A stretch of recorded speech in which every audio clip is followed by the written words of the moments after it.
Welcome to Deadlands Dime Novels, The Adventures of Young and Holt, Issue 24, Destiny Train. I'm your narrator, Ernest Wick, intrepid reporter for the Tombstone Epitaph.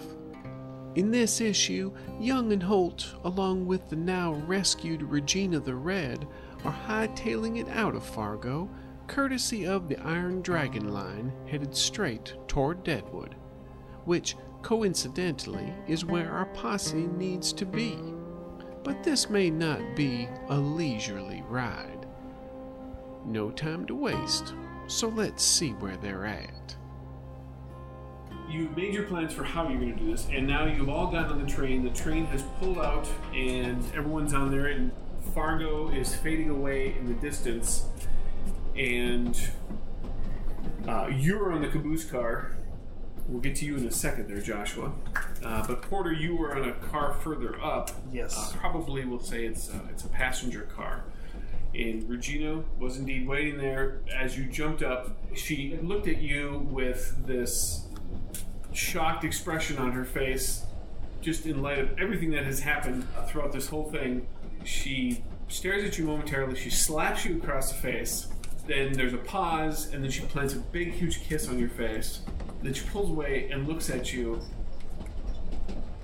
What the hell happened?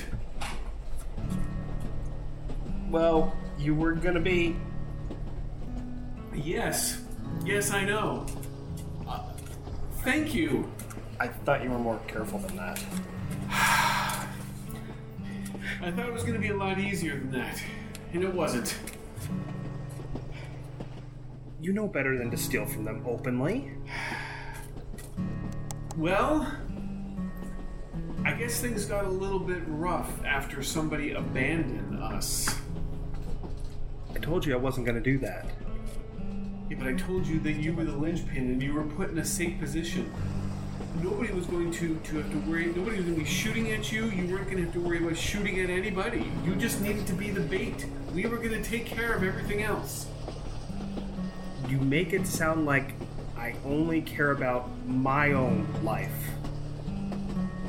Can't you see that I cared about you, that I didn't want you in any sort of danger? You weren't ready for that kind of thing, and I knew that you didn't want that kind of thing. And I didn't want you in that danger either. Yeah, but it was going to be such a good job. That stage was going to set us up for years. Years. But because it was that rich, it wasn't going to work. You knew it wasn't going to work. No, the plan was good. The plan was good. You know. Okay, look, I don't want to dwell on that. We can hash that out later. I'm just glad that you're still alive. When we got up in the morning to go and do the job, Slow Jimmy said to me, he said that you had left. You told him that you didn't want any part of this and that you left. And everybody else was upset.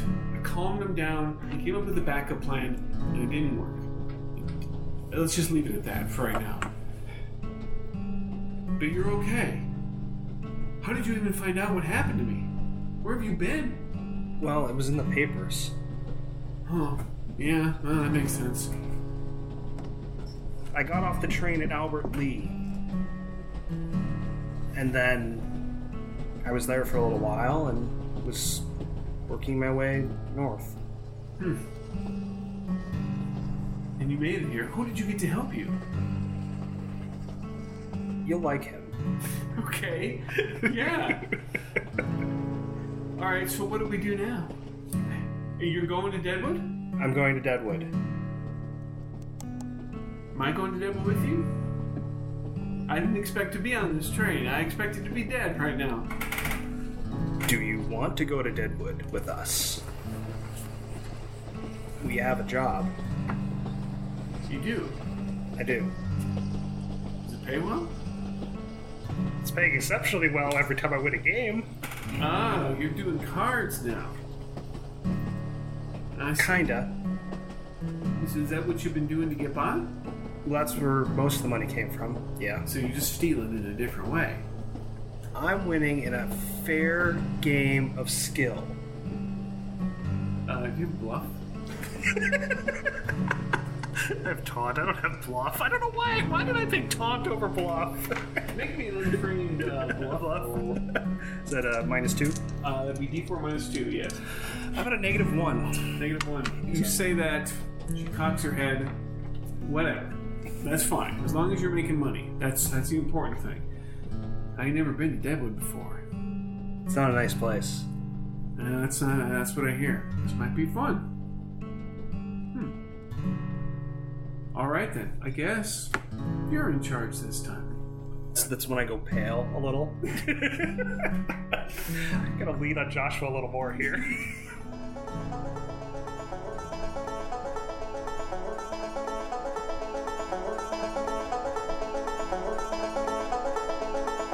So Joshua, you heave yourself up out of the caboose.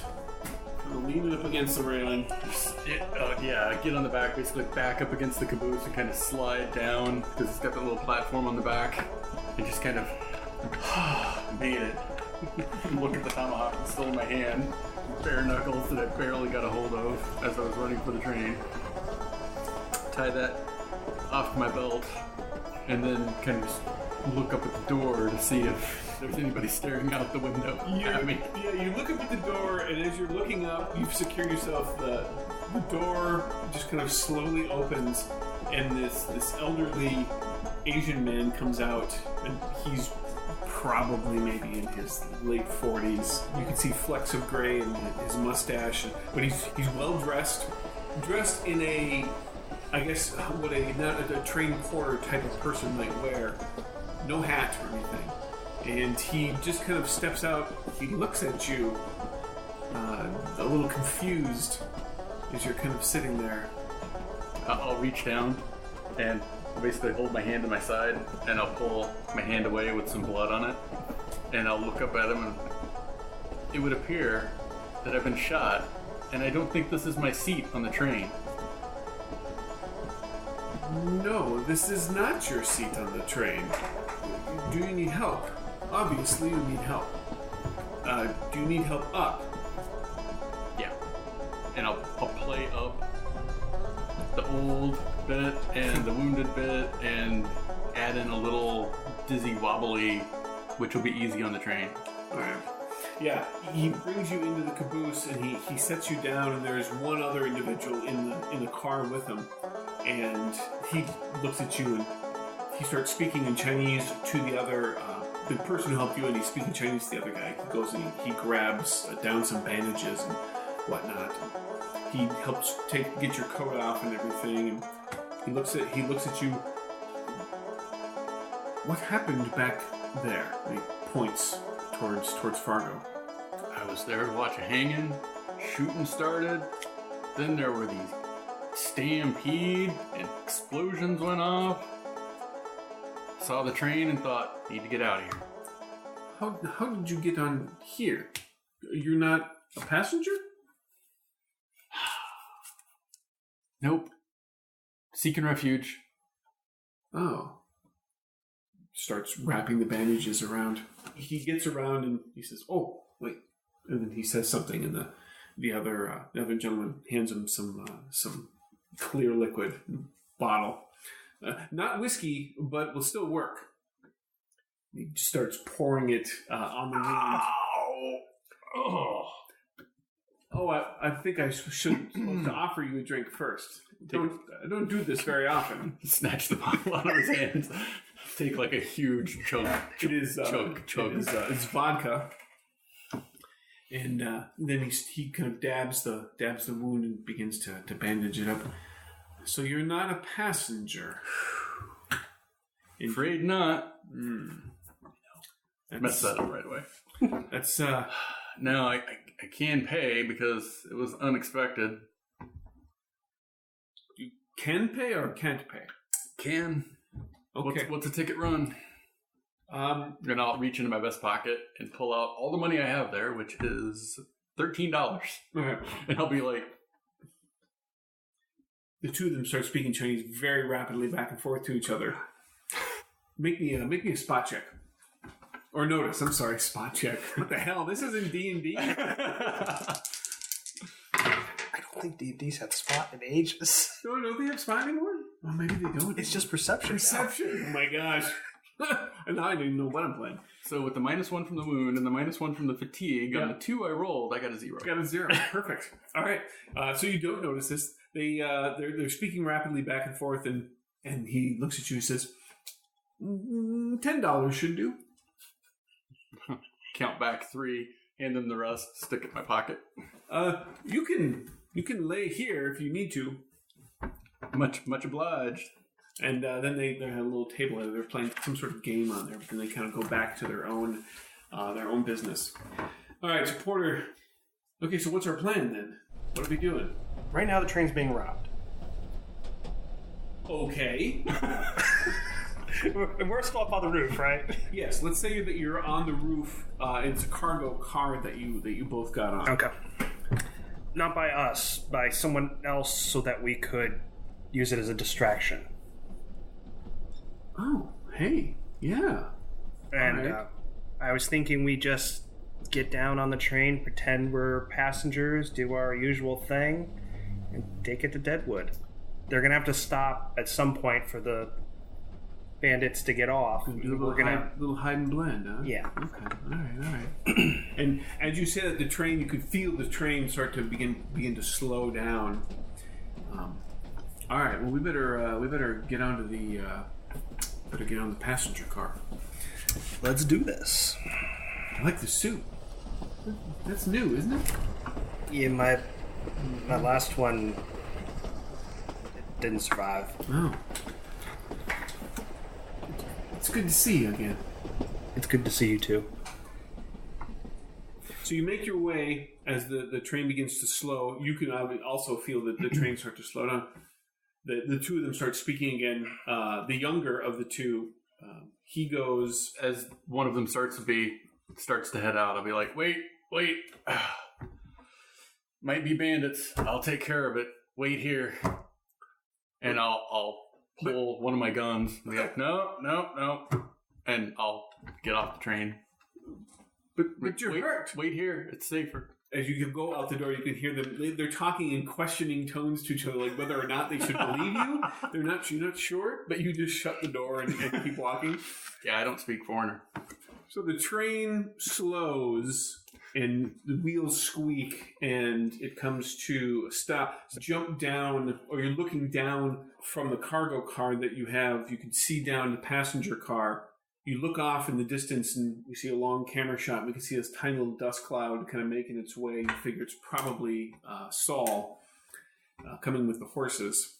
You get out of the caboose. Where are you going to go? You can see Saul approaching as well. I'm going to start walking up the train, hugging next to the track so that anybody looking out basically won't see me. Okay. Make me a notice check, Porter. I'll roll for Julie here as well. 4. All right. You can see a little bit of activity in the car. It looks like probably one of the conductors, is making his way up and down. And then you can hear some shouts and screams, but then it kind of calms down. You can kind of hear some loud voices from inside, muffled from inside the car. About this time, maybe you look... Saul's probably about 200 yards away at this point. You can see. How far up are you going to walk up the train there, Joshua? Since I don't know where they're going to be getting off, at least 3 cars up, I would say. Okay. Because I figure they're probably getting off somewhere in the middle of the train, if I had to guess. I'm also going to be looking for the cattle car where the horses would be kept. Judging by the smell, it seems like it's probably the next car up from where you're currently at. That's the one I'll hang close to. All right. Eventually, the door to the there's 2 passenger cars. So the door to the one that you're looking down at, Porter, where you and Regina are, it opens, and you can hear a voice, and he's saying, "You're all being mighty, mighty cooperative, and I really do appreciate that. They call me Jimmy Six Shots, but of course, I pack 2 weapons, and I got my belt, so I think that you can imagine I must have more than 6 shots, and so I really do appreciate you all being so helpful with this. It's very, very kind. Sir, there's no need for you to look that upset about the whole thing. Nobody's gotten shot. Your engineer is just in fine shape. I think everything's going to be settled here shortly. Oh yes, I see our ride is approaching. So this is good news for everybody, isn't it? Because you'll be able to continue on your way. We didn't take everything from you. So see, it's all good. Everything's good. You hear some more sounds of activity, and he's got both of his guns drawn. Well, as that's the door that's open, they're all looking at him, I would assume. So go to the other end of the car. You're going to jump across to the passenger car? I figured once the train stopped, we'd hop down. Okay. And then stay low and okay. go like that. You can do that easily. Now, make me, though, do you have any sort of stealth? I do. Make me a stealth roll. Oh. So that's a 4. 4 is the total result? Yes. All right. So you creep around to the front of the front of the car. Saul eventually approaches with horses in tow and comes to, because Jimmy's 6 shots is flagging him down.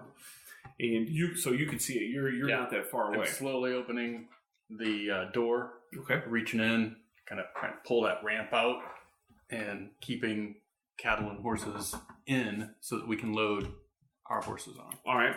Takes you a little bit of struggle because of the injury and whatnot. Mm-hmm. And as you're doing it, you're pulling it out, and you look at one point, and you see the older caboose guy.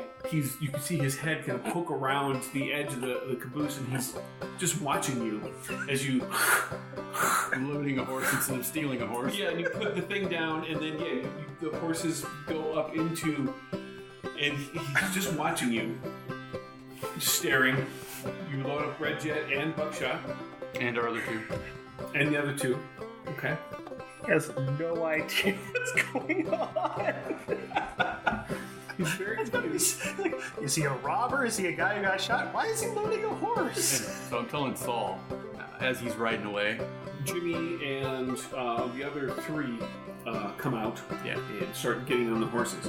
I've got a ride on the caboose, but might need to put on a little show for him. So as you guys are riding away, I'm gonna zing a few shots by you. Appreciate it if you'd zing a few back my way. Missy looks at you. Do you want me to hit you? You want to be hit? I think we just answered that question. All right. Pleasure doing business with you. Hope you had a good haul. Wasn't bad. Thanks for the opportunity. You're staying on the train. Yep. Business in Deadwood. Just be careful. All right. So they go riding off, and I'm gonna kind of jog back towards the caboose, fire a few shots their way, climb back up on the steps, and zing a couple more. They do return fire. One of the bullets hits the side of the car, probably a little bit too close. I mean, it's not like within like 6 inches of you or anything like that, but it's probably within about 6 feet, and just hits the car. But they continue to ride off. All right, so you trade shots, and then you get back up in the caboose. Yeah. He helps you up. Why did you put the horses on there? I got a couple of the horses. They almost seem like they gave them to you. No, I caught them by surprise. And the rest of them fled. You saw them shooting at me. He nods. Yeah. Okay. Yeah. He says, you can still lay there if you need to. Much obliged. Kick my hat down.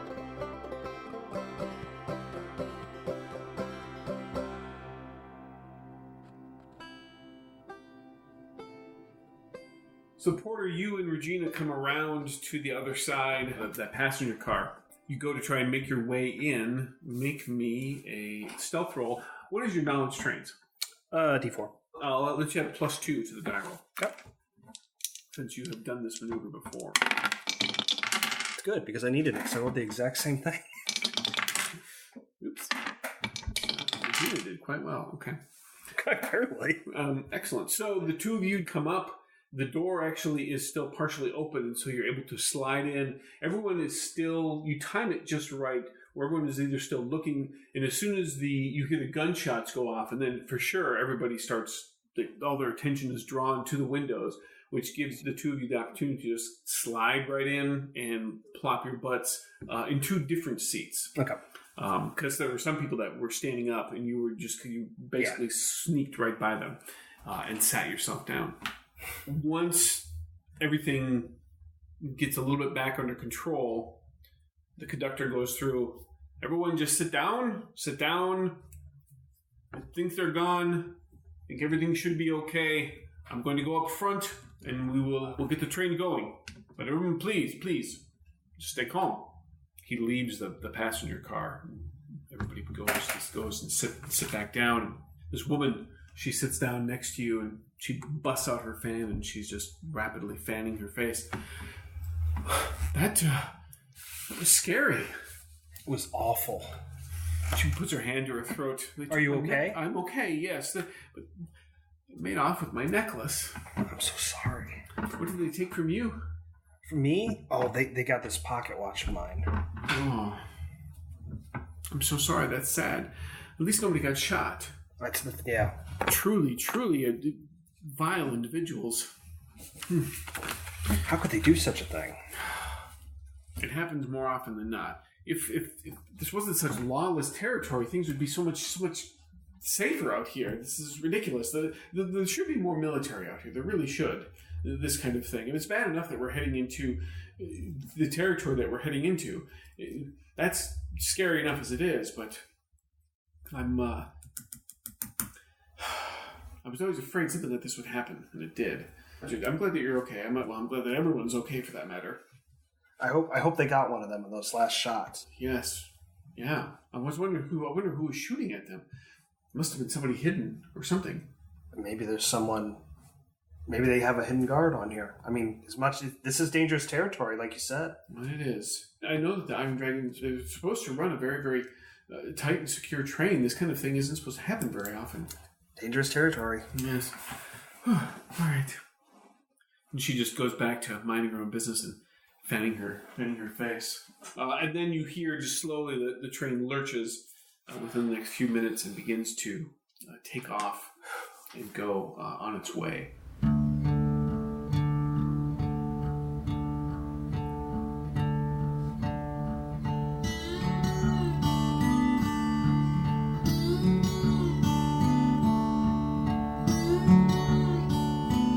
Joshua. Yeah. You fall asleep while you're there in the caboose. You find yourself inside a building of some sort. Wooden walls.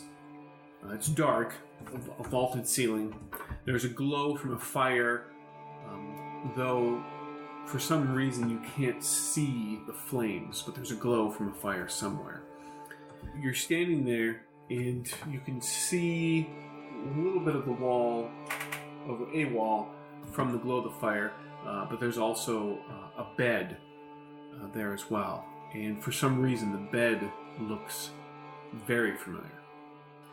You can't place it, but it does look familiar. As you're sitting there staring at it, you hear a voice coming from somewhere around you in the dark.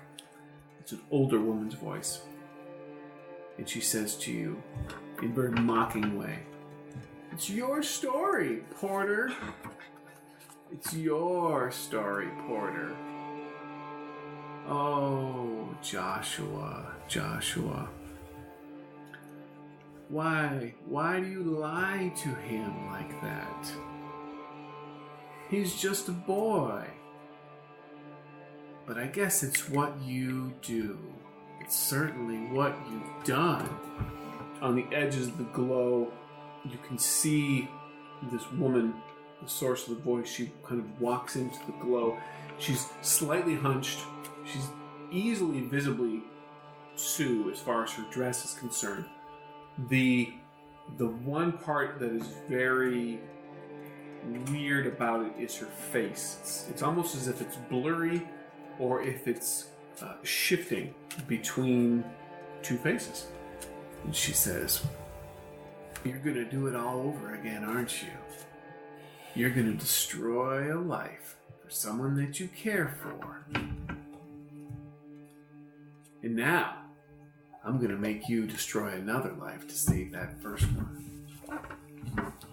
You can't get away from it. Can't get away from the sins of your past, Joshua. Yeah, you say it's Porter's story, but it's really your story, isn't it, Joshua?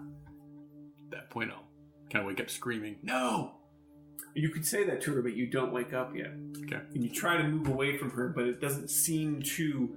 The glow follows you, or the bed and the wall follow you. Joshua, run from it, but it doesn't matter. If you want to save her, you're gonna need to do it again, Joshua. Because she's doomed to be bound eternally to me, Joshua. And she's going to suffer from the pain you caused. You need to destroy. You need to destroy him, Joshua. Keep telling him the lies, Joshua. Joshua's still saying no to her. Like, no. No. No. No. And it's almost like a sobbing no. Your vision goes down as the no's kind of begin to fade out, and you feel her presence by you. She says, and her voice sounds slightly different this time. It almost sounds younger and a bit more familiar. I know you want to save me. You barely know. Barely know. It's not his story, Joshua. It's your story. And the presence just kind of leaves, begins to fade away, and then you can hear her saying the mocking way one more time. It's your story, Porter. It's your story, Porter. And then you wake up.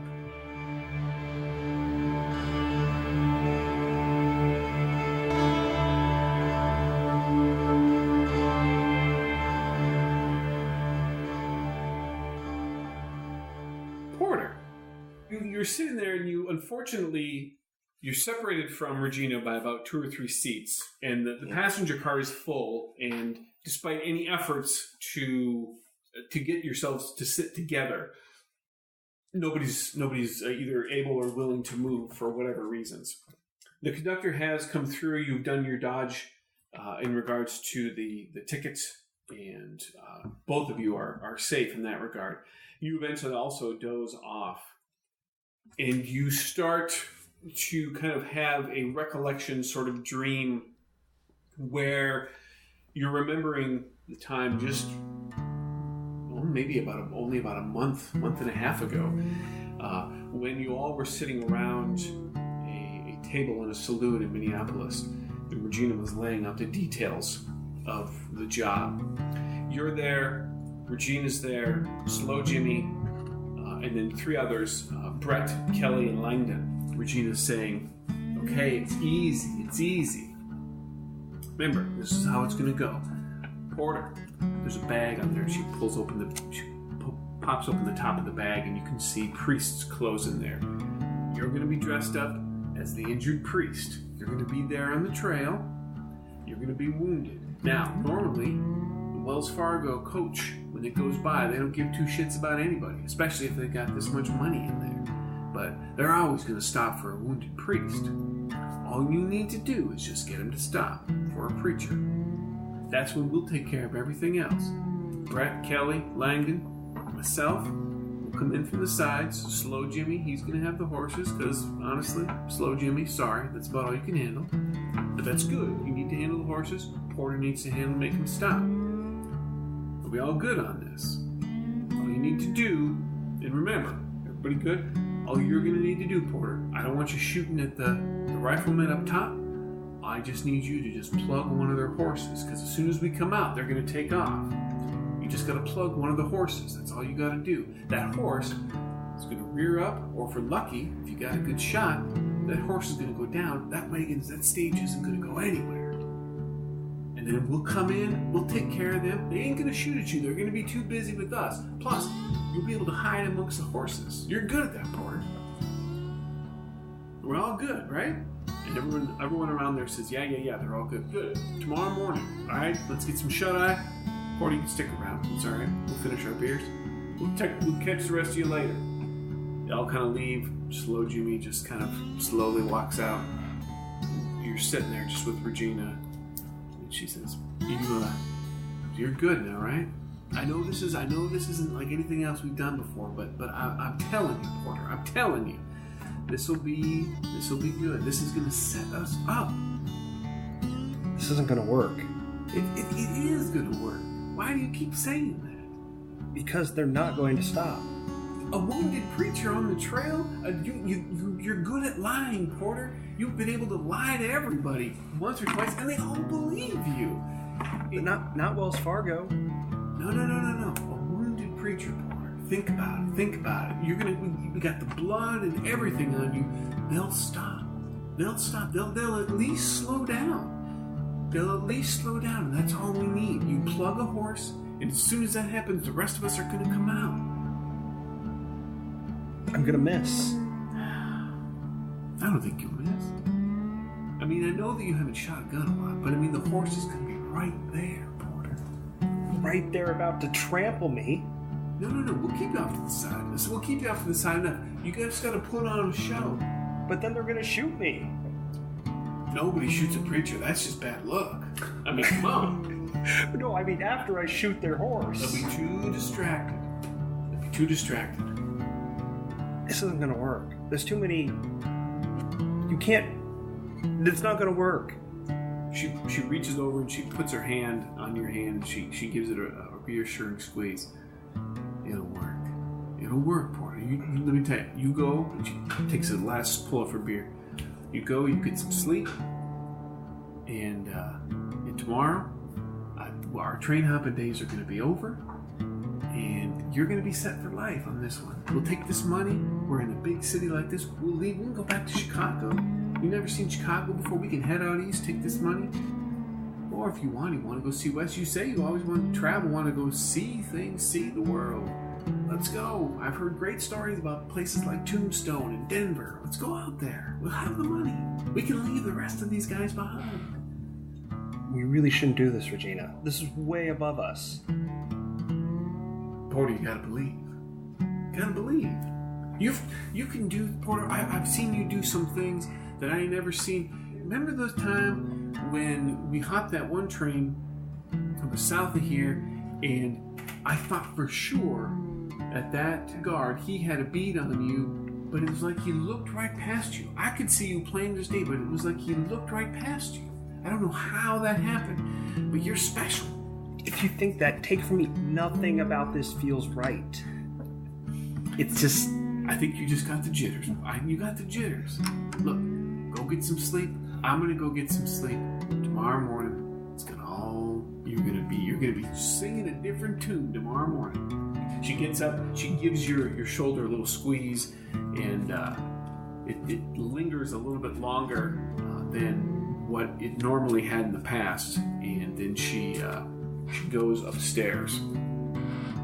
Then the dream kind of shifts. It's come to this part where you've made the decision to leave. You think that's the only way you can essentially save her life is by leaving and sabotaging the job. And so you pack up your stuff and you're walking out of the saloon. It's late at night and you're on your way to go to the train station to hopefully hop the train to Albert Lee. And you walk out and you're making your way, and there's somebody on the porch in front of the saloon, chairs kind of back. But as you walk out, he says, "Porter, is that you?" You look over and it's Slow Jimmy. I thought you were supposed to be sleeping. I have to clear my head. You ready for this tomorrow, Porter? Do you think this is gonna work? My job's pretty easy. I just gotta make sure the horses stay ready nearby. I think you got a pretty easy job too. Being bait? Well, yeah, you don't have to do none of the shooting at them. You just have to shoot the horse. Although, I have to imagine that would be a little hard to do. I couldn't shoot a horse. I like horses. How come you got your bag with you if you gotta clear your head? It just... Jimmy, this isn't gonna work. Yeah, you said that. But Regina thinks that it's gonna work. You know me. You know I get these... It just doesn't feel right. Yeah, you've said that before about things. And I've been right, haven't I? Well, come to think of it, yeah, I think you have been right. So, but, okay. Well, so, let's assume that you're right. What does that mean then? How come she's not listening to you then? I think she's blinded by the... She can't see past all the money. Well, there's going to be a lot of money out there. There is a lot of money. More than we need. I don't know, I need a lot of money. But okay. Wait, you got your bag, and you said, are you leaving? Jimmy, don't let her talk you into doing this. Well, she kind of already has. You're not out on the trail yet, are you? Well, no, I couldn't sleep. I had to get up. But where are you gonna go then? If you're, where are you leaving? I'm leaving. It's the only way she'll stop. Where are you gonna go? Jimmy, you know she'll pull that out of you immediately. Yeah, that's true. I can't lie to her. I can't really lie to anybody now. Come to think of it. Nothing wrong with that, Jimmy. Yeah, that's true. I always liked you, Porter. Well, what do you want me to tell her? Tell her I was scared and ran away. That would make you sound like a coward, then. Jimmy, I am scared, and I'm running away. I never thought that you were a coward. But okay. I'll tell her. Be careful. I'll be very, very careful. You don't have to worry about that. You got your cards? Don't forget your cards. Oh, good. As you take a couple steps down, and he says, I hate to see you go, but I'm happy I'm not gonna lose to you at cards anymore. You were always fun to play with, Jimmy. Because you always beat me. What better way to have fun? Maybe for you. Exactly. And as you walk off in the dark, that's when you kind of wake up from your little cat nap there.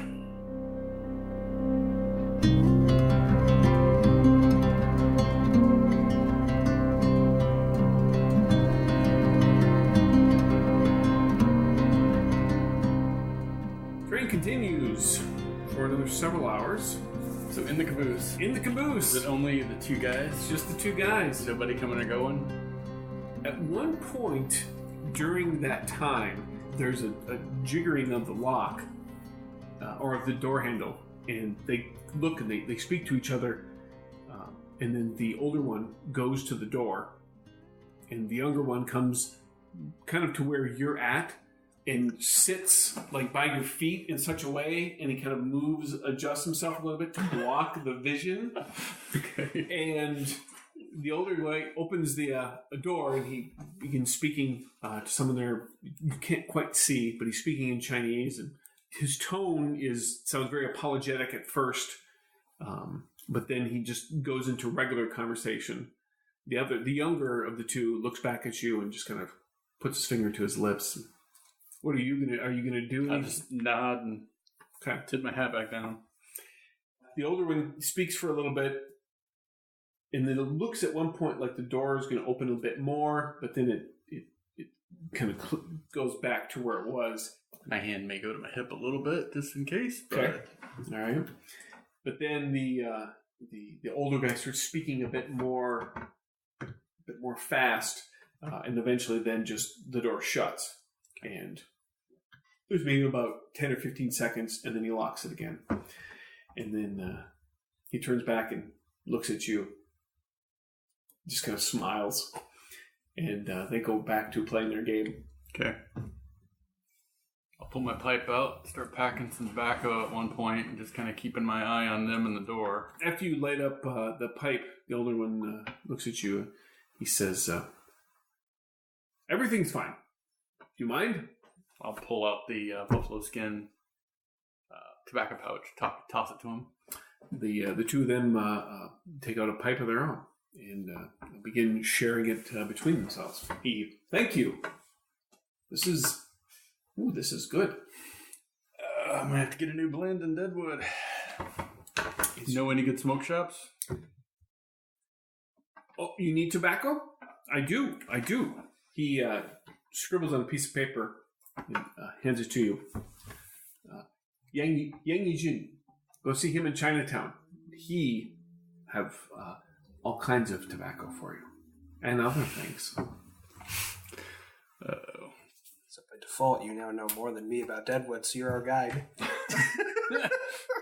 Yeah, I can lead you right to the opium den.